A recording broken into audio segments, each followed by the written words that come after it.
जम्मू कश्मीर विधानसभा में जो हंगामा हुआ है, उस हंगामे के बाद अलग अलग नेताओं की प्रतिक्रियाएं सामने आ रही हैं। स्मृति ईरानी संबोधित कर रही हैं, क्या कुछ कह रही हैं इस पूरे हंगामे के बाद, सुनवाते हैं।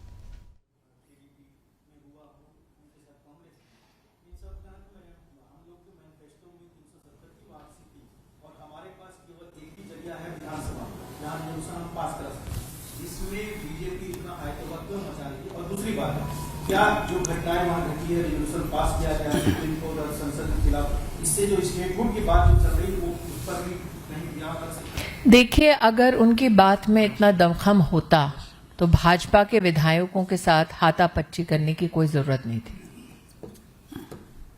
अगर जिस विषय पर वो जम्मू कश्मीर का विकास चाहते थे, शांतिपूर्वक तरीके से वहां पर असेंबली में चर्चा हो सकती थी।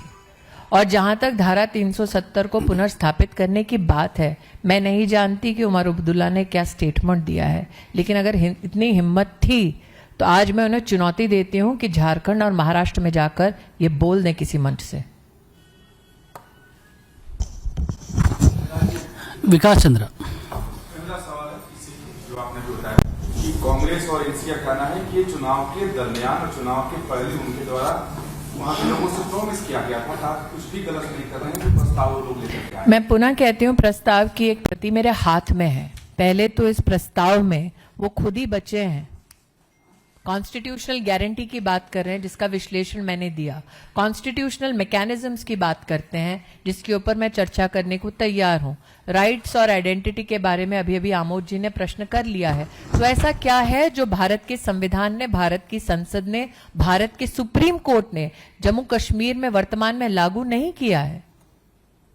लेकिन अगर विषय में खुद में इतना ग्रेविटास था तो मुख्यमंत्री अथवा एक असेंबली ऑफ पीपल में भारतीय जनता पार्टी के जनप्रतिनिधियों के साथ हाथापाई करने की क्या जरूरत थी? बात में वजन नहीं है, बात विकास के मुद्दों से ध्यान भटकाने के लिए किया गया था।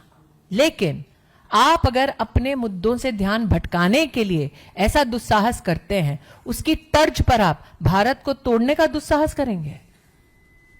अगर कांग्रेस की ये मान्यता है तो प्रचार में जहां जहां कांग्रेस के मुखिया जा रहे हैं, झारखंड में, महाराष्ट्र में बोलकर तो दिखाएं। वो क्यों बच रहे हैं?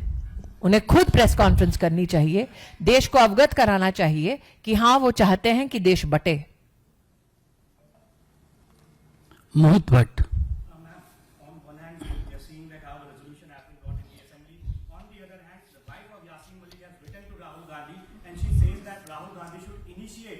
discussion on Yasin Malik in the parliament. Because Aren't you intrigued why somebody who is accused of killing innocents, civilians, people in uniforms, is reaching out to the Gandhi family? Neelu, Why would a terror suspect reach out for support to the Gandhi family? Any journalist, camera personnel in this room, if a terrorist reaches out to you, Neelu, are you happy to help? Hindi में आपको पूछना पड़ेगा साहब। यासीन मलिक की wife ने letter लिखा राहुल गांधी को, कहा है कि यासीन मलिक के बारे में पार्लियामेंट में डिबेट होनी चाहिए, बिकॉज वही पीस ला सकते हैं कश्मीर में। क्या आपको ये जानकर आश्चर्य नहीं हो रहा कि जिन्होंने आतंक मचाया जम्मू कश्मीर में, बेगुनाहों की जानें ली, यूनिफॉर्म्ड हिंदुस्तान के पर्सनेल को मौत के घाट उतारा, वो सहारे और सहयोग के लिए गांधी परिवार की ओर हाथ बढ़ा रहे हैं? इस सभागार में जितने नागरिक आज इस प्रेस कॉन्फ्रेंस को देख रहे हैं, देश के हर मीडिया ऑर्गेनाइजेशन का पत्रकार है, कैमरा पर्सन है, साउंड पर्सन, टेक्नोलॉजिस्ट है।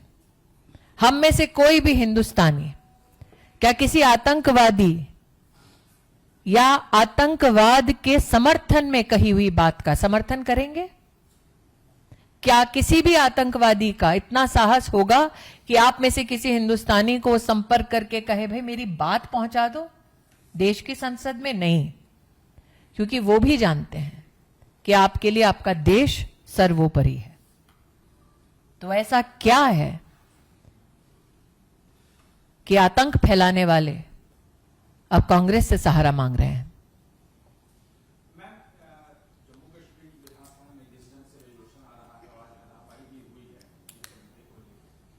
जो पिछले 5-6 साल से जो शांति आई थी, यूथ जो मुख्यधारा में लौट रहे थे, क्या नहीं लगता कि वो फिर कट्टरपंथी और यूथ जो है दूसरी तरफ जा सकते हैं, एक खराब माहौल वहां क्रिएट करने की? देखिए, भारत सरकार में जब तक नरेंद्र भाई के नेतृत्व में हम